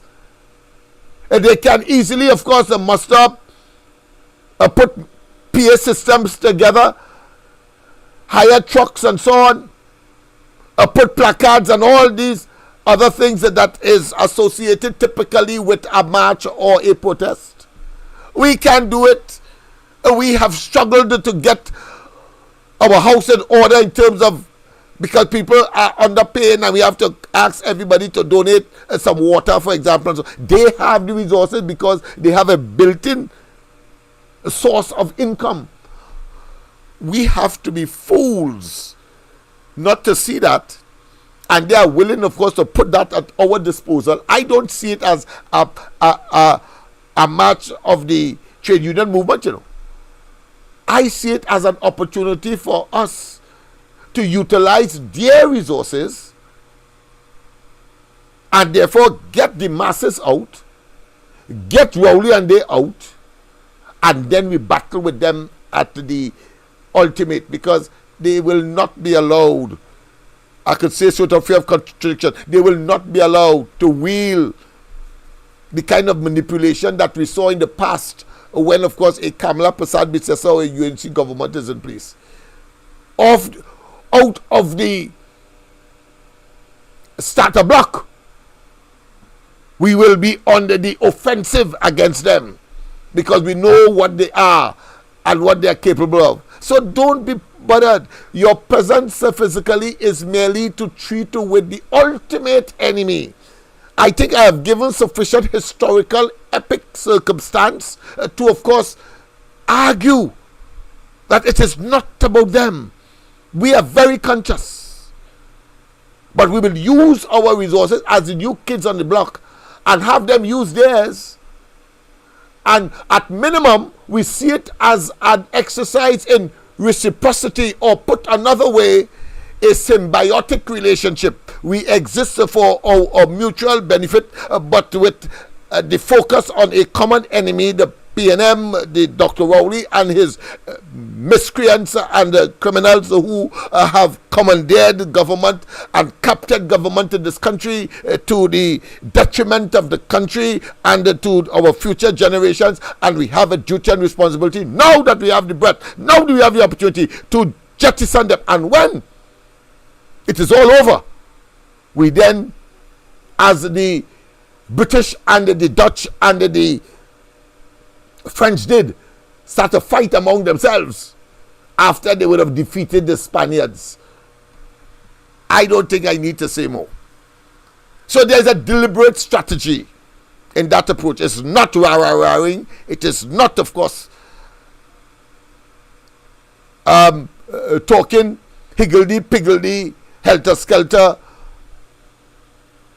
ambulatory verbalization and all of that. No, it is about a strategy. So people, I expect that you will come out, those of you who have the time, come out on tomorrow morning from 9:30. We assemble at the Bandara Promenade, knowing consciously that this is not to put any feathers in the union cap, but is about the furtherance of the movement that we have started, the pushback movement. Some, the Organization for Preservation of Democracy, which I lead, etc. That is what that is about. And if we have to use our influence to get the numbers out, because that is important, to tell the international community, they will take credit, we know that. But that is only temporary, that is ephemeral. That is short-lived. Short-lived. Because we have our own plans as well to make certain that the unions, and especially the leaders, the current leaders, no way will be able to dominate policy and other moving forward Trinidad and Tobago in a manner that will be historically belligerent and making unfair demands on the succeeding administration, the Kamala Prasad. We have a duty to protect and to neutralize them at the appropriate time. One step at a time, sweet Jesus. So I hope that has put things in perspective and what the thinking is. Let's get back to Dr. Rowley and his, of course, his presentation in the Parliament. Another one to suggest that somehow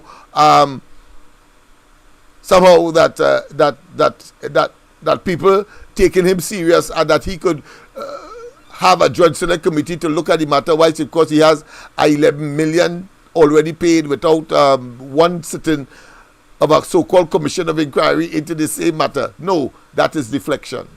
But it's important that we call him out for who he is and what they are as what I consider to be a moribund, the shame to lie down government. Yes, moribund, the shame to lie down. A lame duck administration. Have nothing to offer to the people. In his judgment, Madam Speaker, the judge indicated that NIDCO had properly terminated the contract with OS. It was our view that the public needs to know a number of things. One, by what process, advice, and documentation was it determined that the billion-dollar contract must be amended to grant $852 million waiver to OAS? Two, who authorized the amendment of the contract? Three, what was the specific purpose and benefit to be had, and by whom? Four, who actually carried out these instructions? Five, what was the role of the Ministry of Works and Transport and the board of NIDCO, the consultant and the management, in effecting the amendment and its consequent waiver? Madam Speaker, with these questions and more to be answered, it follows that the public, through its representatives in this House, must seek and obtain answers from all persons involved or associated with this scandal. He already, he pronounced on it. He gave details on it. Call it a scandal. But of course, still at the same time, want an entity to examine it to see if whether or not it was a scandal. I mean, these people are give the term oxymoron a bad name, because I would love to use the suffix of oxymoron to say that Rowley and them are total morons. They're total morons. That's an oxymoron. How the hell you don't conclude already? You don't say it is a, but that is, the way how Rowley operates, you notice he went, of course, in the parliament with those emails and started insert into it, not reading it out as it is, you know. He brings anecdotes and say, you know, somebody could wait, and it was getting desperate at this point in time, Mr. Speaker. And then, of course, he then started to read again, imposing what he wants the population to believe. And that is what has happened here. Just as how he tried, of course, in vain, of course, to try to deflect our attention away from the fact that the Privy Council said that you were constitutionally wrong and that you tried to deprive the people of their right to vote. Bottom line. And, of course, in this case, you acted illegally by stopping the people from getting pay, and so you frustrated the contract, and the arbitration said that give back the people the blasted money. And incidentally, what the UNC did, whether they did it just before the election or not, they were the one in government, and that they had the prerogative to so do. You're damn fast out of place, and of course you are very obnoxious to, of course, suggest that somehow they ought to have. And notice, he still have the audacity, the temerity, the gall, the effrontery, and the bold-facedness to say that they ought to have, look at FIDIC, they ought to. Hold your tail, you weren't in the government at the time, and of course, Carson Charles made it very clear what were the considerations, and it turned out that the figment of your pernicious evil imagination, just as the emails, will certainly come to naught. And we cannot take away and not, of course, observe and not recognize that that is mere deflection away from the crime and criminality and all of the evil that is taking place in the society. And he, of course, throwing his hand up in the air. And I'm sure by now he should be hoping that 2025 come sooner than normal, because you're talking about absolute collapse. But, of course, he's trying to avoid jail, blue lights and silver bracelets, as he liked to say. That's all he's trying to avoid. Blue lights and silver, so deflecting attention. Hold your tail. You're ocious, you're irrelevant. And clearly, they are in a state of non-compos mentis, of unsound mind. And as the Greek will say, who the gods wish to destroy, the first send them mad. They have gone berserk. They've gone berserk. Let's go back, of course, to the line. We'll take this last call. I think we started a bit, a little late, but we'll go a little longer. A pleasant good night. Welcome to the corridor. Good night again, Lennox. Yes, man. I'm hearing that the government saying that people who collected minimum wage wouldn't have to worry about the electricity increase. I wonder if they could take their light bill and carry by the grocery and tell them that they collected minimum wage and they had to pay no extra money for the food prices that are going up. That's part of the whole I can't understand what foolishness this government talking about. Yeah, they come with these palliative, nondescript talk and say the majority of the people paying under $300 in light bill. I mean, you need to hold all of them, tie them to some kind of pirogue and with several engine blocks and just let go the rope. Wherever they end up, yeah? I mean, come on, that's an insult. They give it one hand and take it back with two. That's right, exactly. That is exactly what they do there. And then telling you it's not so. It's beneficial for you. And the repercussions of this is more than food, you know. Because everything that time with the electricity going up, your rent going up too. Yeah. And these people, they know that, you know. Yeah. That extra $3 that the government give you is to pay for the extra money you have to pay for lights and for your rent and all of that, and the transport. Even today I see some area transport rates in some area in Port of Spain, bad dollar. So the public had to take each in. You see, people here have it too nice and easy. The only thing them just come out for is carnival. Right? If you try to stop the carnival, they could get fixed for that. But everything else here, they're like a crapo. We put in hot water, right? And the crapo inside the water while they're boiling.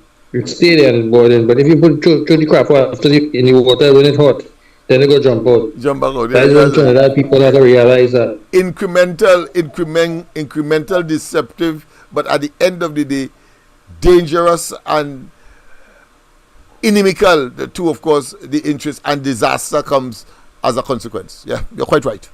It is a numerical disaster that's coming in this country, Lennox, because what people going through now, they go face it 10 times more worse. I tell you, when you see the electricity rate come up, and we know what water yet, and the property tax interact with one another, they go feed it very bad in their pocket. Some of them go ball. Yeah. They might not live in the square, the vagrant population will go up, all these things go escalate, you go see for yourself. Yeah. Me not to be no preacher doom and gloom, it's there to be seen. And this inept government, them don't really care about the standard of living of the people in this country if it fall or it rise. No, it's about their survival, it's about their political survival, full stop. It has nothing to do with anything else. They do things it who gain contract to do this, who bid in stay in government, who that's doing all. this, Yeah. who doing that. But the country will crash. That's sustainable. The country My will good friend crash. Foster, he gained contract and he's a minister in parliament, and nobody is seeing a conflict of interest in that. Yeah. Right? He could be a minister and he had a contract to go and do this and do that in different areas, but he to be getting contract regular. Yeah. That's no right. conflict of interest. Yes. No this whole country, is something going to the twilight zone, you know. We went and we protest over a Venezuelan candidate representing Trinidad. The electricity price going up, everybody that's complained, and they good. Tomorrow KFC, they giving you ketchup or mustard or pepper sauce, they go complain about that. So you see these people, they have it real nice. They continue, like I say, the water start to boil, and when you see they start to feel the heat now, then they go jump out. But everything that take time. Yeah. Right? So they didn't start to really feel the effects that, but they reach in there. Time go tell them the end. Yes, my friend. Good night. Yes, same to you. And it's not to say we have not been there. The events that preceded, of course, the 1986 elections is no different to now. No different to now. But I want to also note, and you should take note as well, that Dr. Rowley and they are deliberate. They introduce these palliative things to get their way and to have you buy into it with a certain amount of complacency. They expect some fiction. They expect some friction, not fiction. Fiction, of course, is something that is false, but some friction. They expect that. They expect people to resist, but they're hoping that not in the masses that we expect out there tomorrow, and so they could claim victory. You see, that is how they calculate it. A pleasant good night. Welcome. Lennox. Yes. I think I was asking something. Right. In fact, something I want to mention, something I want to ask. Okay. Right. So, what's going on in the country right now? Were you familiar with it? The Calypsonian called My Show and the song that he sing called Mr. Trinidad. That is revelation right now, you know. Remember the part in the song where he say Trinidadians like Petit Mama Guy? Yeah, you know, yeah. Right. And they go vote until they vote disaster? Yeah. Right.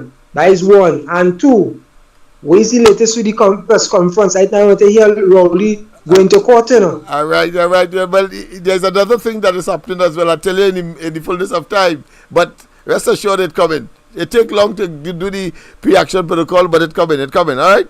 No fighting. Right. I can't reveal much, right? Yeah, yes, indeed. But of course, I want people to observe as well that it is deliberate on these people's part. Notice that when they want to set up people for petrotrin, they start to talk about a cleaner, a janitor getting so much and so much and so much, and that is for you, of course, the majority of you to say who making that kind of money, that kind of money. And then of course they went on to talk about the bullet payment, and they went on to talk about, of course, the fact that it wasn't contributing and all of that, all of which was a lie. But they always have a punchline. So the punchline, of course, with respect to accepting the property tax is that, of course, people can be deferred. Those who, of course, are indigent. But deferral here means that you have to pay it sometime in the future. And now they come down, of course, with people $300, and obviously they calculated that a very few of the people in Trinidad and Tobago will be paying $300. So they use that. You see, the psychologist has a term for it. It is called framing, where you take, of course, the very minority and make it look as though it's majority, and have the majority, including the minority, believe that that is the norm. That is the approach that these fellas take. And of course, I heard Miss Santa Cruz talking about a lout, and of course, a lout and so on. Well, of course, a lout is a person who clearly is an awkward, stupid person. So I think Hines was describing himself if he was describing others. So you see in others that which is in him. I'm surprised he didn't talk about that other people are narcoleptic like him. I mean, he's sleeping on the job. Narcoleptic. So a lout is merely a person who, of course, is a awkward, stupid person. Something like what I said this morning about a nincompoop, and Andy took it up, of course, at the heart, and probably add that to his vocabulary. But of course, in terms of Dr. Rowley and his minions, they are dilettante, or some say dilettante. Dilettante. D-I-L-E-T-T-A-N-T-E. A dilettante. These are people who, of course, pretend that they know. The worse than a charlatan. You know, a charlatan is a totally, of course, quack. Well, they are a little more than that, because they pretend they're the position like what Rowley in, like what Hines in, and all the ministers. They pretend, but they pretend. And so you can use the term charlatan in a very specific way, but the more appropriate word would be these are dilettante or dilettantes. They simply are amateurs, total nincompoops, total neophytes who have gotten an office and cannot operate in it. Is like, of course, asking a carpenter to do a heart surgery. That is what the fellas is. A total dilettante. That's what they are.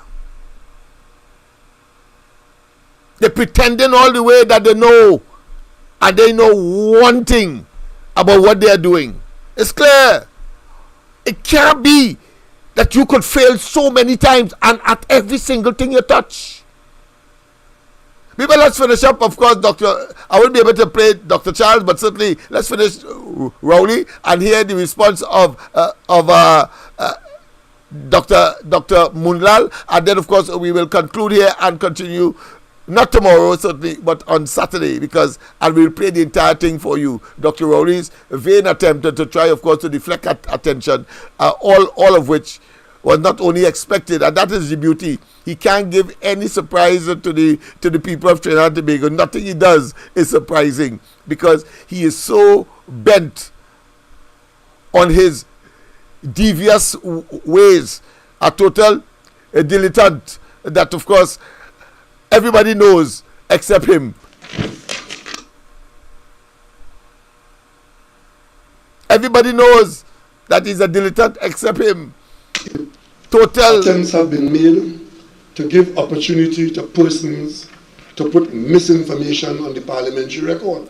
Today, talking about now. As I make this statement, a paper entitled "The Saga of the Sir Solomon Hochoy Extension to Point 14 Project" by him, from 2010 to 2022. By him. An account of the development and execution of the largest infrastructure development project implemented in Trinidad and Tobago has been laid in this House and referred to the Joint Select Committee on Land and Physical Infrastructure. Of course, he did mention that up at the Point Fortune opening, so he just fulfill what he was saying there. But again, figment of his pernicious, evil, wicked, diabolical imagination. It's going to go nowhere, as usual. These documents have been laid for the Committee on Land and Physical Infrastructure for urgent, detailed examination. Madam Speaker, I thank you and my colleagues for your attention. Now listen to his response when Muilal trap him again and he can't answer. Look at his response. Very belligerent and stereotypical of Rowley. Aggression, best form of defense. A dilettante or dilettante. Member for Orange, please. Much, Madam Speaker. Madam Speaker, pursuant to Standing Order 24.4, one question to the Prime Minister. Prime Minister, in light of your statement, are you aware that a 15-member committee comprising PNM government officials met on May 20th, 2010, 4 days before general election, and recommended that the contract be awarded to OAS, which had the lowest bid of 5.2 billion? And in addition, the very NIDCO board appointed by the then PNM government hosted NIDCO on the 25th of May 2010, hours after general election, to indicate that they were the preferred bidder of the People's National Movement government. Now just imagine that. That is amazing news. It's after the election, you know, they met. But he, Rowley, talking about some flight at Johannesburg and so on, going all over the world to give you the impression that somehow he talking relevance. At that time, it is about, by and large, deflection. That is what this is about, from, of course, the crime, criminality, and the fact that they have to pay that money. And he would use that. We saw that with the fake oil. And then, of course, we saw that as well with the fake emails. Two major developments for which they must be held accountable criminally. That email saga ain't finished yet. But listen to Mulan and them. They talking by accident. When that come out in that particular so-called, whether it be a commission of inquiry or the Joint Select Committee, when that come there, what happens? Exercising futility, wasting our money, wasting our time by these dilettante or dilettante individuals. Most insidious and self-serving. And in addition, the very NIDCO board appointed by the then PNM government hosted NIDCO, aware that a 15-member and physical infrastructure for urgent.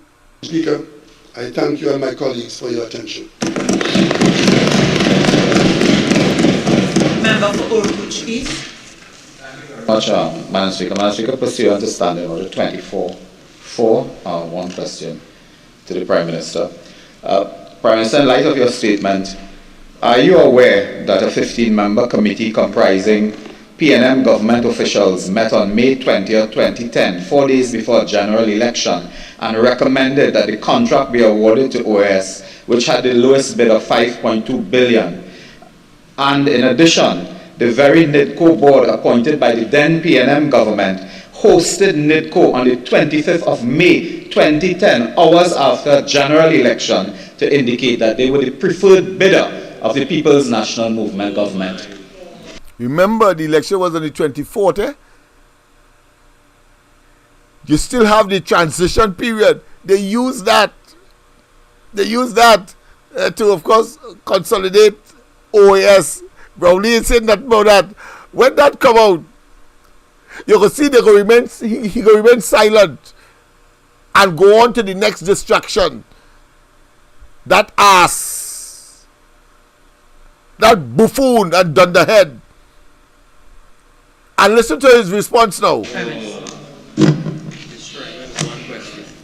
Thou dost protest too much.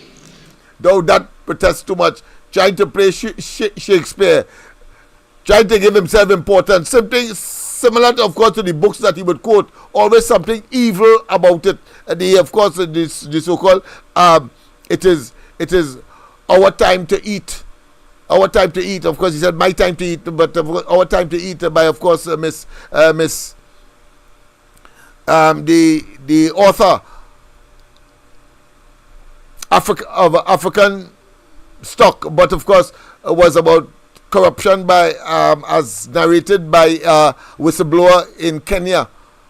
He read them kind of books and then asking the question if it could happen here, when in fact he has manifested, engineered, and of course exhibited it in blatant and pellucid and conspicuous terms and ways. This evil man. But listen to his response. Tell that to the Committee of Parliament.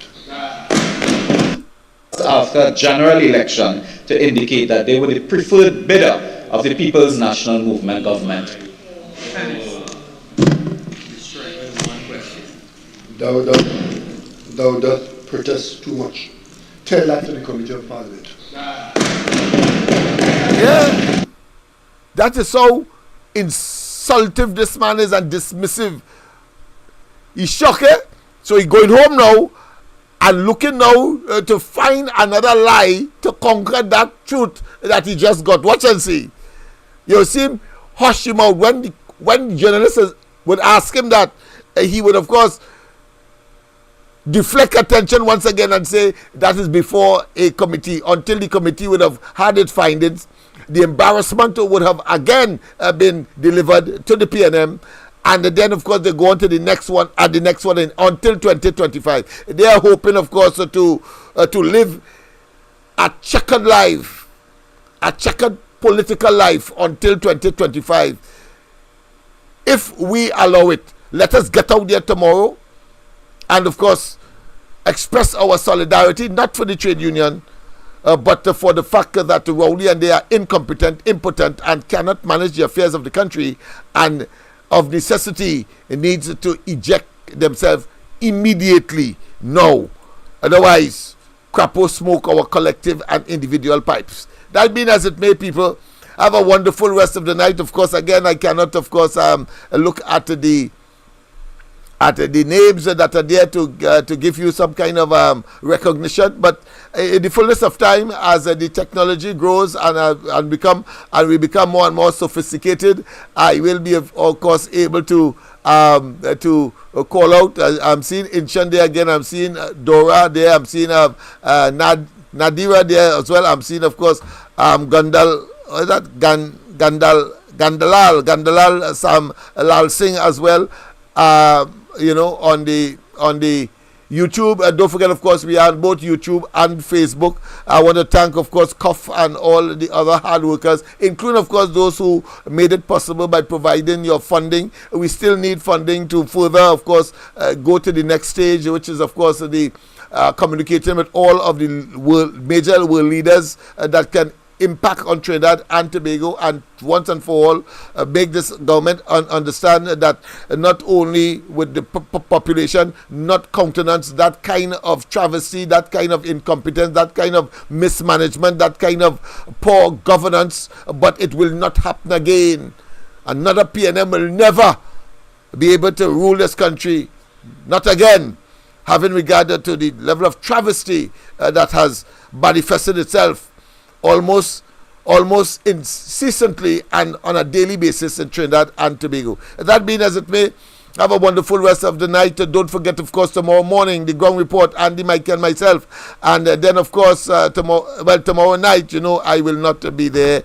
I will be, of course, elsewhere. Let me put it that way. I know that there are people who would love to I suppose you already know where. It is, of course, at the Spargos I will normally be at in order to, of course, enjoy myself and to fraternize with the general public. But, of course, at the same time, make certain that I live up to the well-beaten track that, of course, all work and no play make Jack make Jack a dull boy, and all play, of course, and no work make Jack a mere toy. So I have to generate the balance. That be as it may. Have a wonderful one as we listen, of course, to Rupi to take us out. Gotta do this one for all the fallen soldiers, all the forefathers. Great Karoo, really miss you, man. Mighty Dragon too, respect too. This one's for all my people. This festival, whatever you do, please enjoy yourself in the mass, cause you never know, it could be your last. For real, enjoy yourself in the mass, cause you never know, it could be your last. Give thanks and pray, festival day, raise voices and say, be grateful that for another year the Father has let us live on. Carnival day, raise voices and say, so many others would like to be here with us, but now they are gone. Enjoy yourself, free up your mind, inside the mass. For real, let yourself go, cause you never know, it could be a lie. Give thanks and praise when them hands raise and go up in the air. Yeah, man. Thank the Almighty, you live to see at least one more year. And everybody, enjoy yourself in the mass, cause you never know, it could be the last. For real, enjoy yourself in the mass, cause you never know, it could be the last. Give thanks and pray, festival day, raise voices and say, be grateful that for another year the Father has let us live on. Carnival day, raise voices and say, so many others would like to be here with us, but now they are gone. Yeah, man, I'm so happy to be here. The Almighty has blessed me with another year, cause I never know when I'll disappear. Kurt Mitchell, Andre Tanker, Little Scotty, we gotta thank you. We miss you, my people. Always remember, man. Please remember those who left us when you take your wine. Please, man, cause it